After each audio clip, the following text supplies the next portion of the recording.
وصفتنا اليوم كتير لذيذة. عملنا بيتزا روز.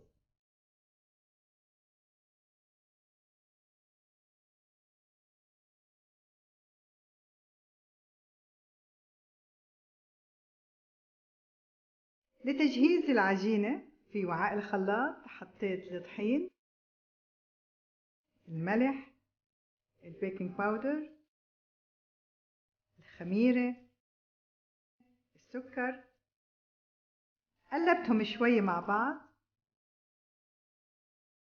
وبعد هيك أضفت السوائل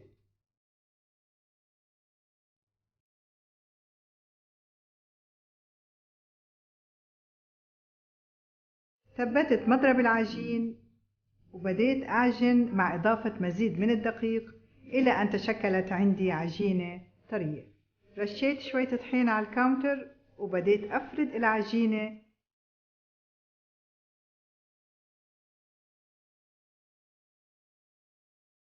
لغاية ما أصبحت مستطيل.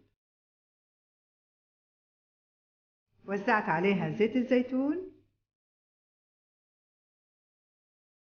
وبعد هيك صلصة البيتزا،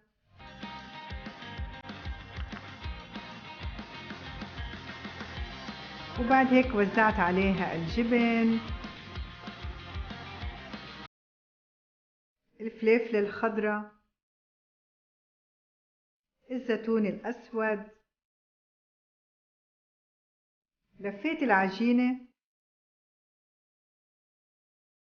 وقطعتها إلى 12 شريحة ودخلتها الفرن على درجة حرارة 180، تأخذ حوالي 15 ل 20 دقيقة إلى أن تصبح ذهبية اللون.